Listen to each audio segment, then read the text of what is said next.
আজ বানাবো টমেটো রসুনের চাটনি।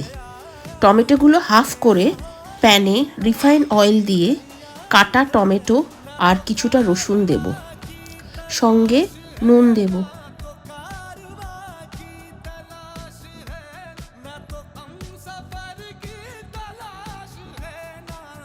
নরম হয়ে আসলে টমেটোর খোসাগুলো তুলে নেব।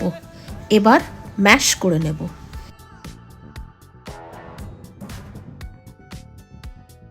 এই মিক্সচারটা এবার একটা বাটিতে ঢেলে নেব।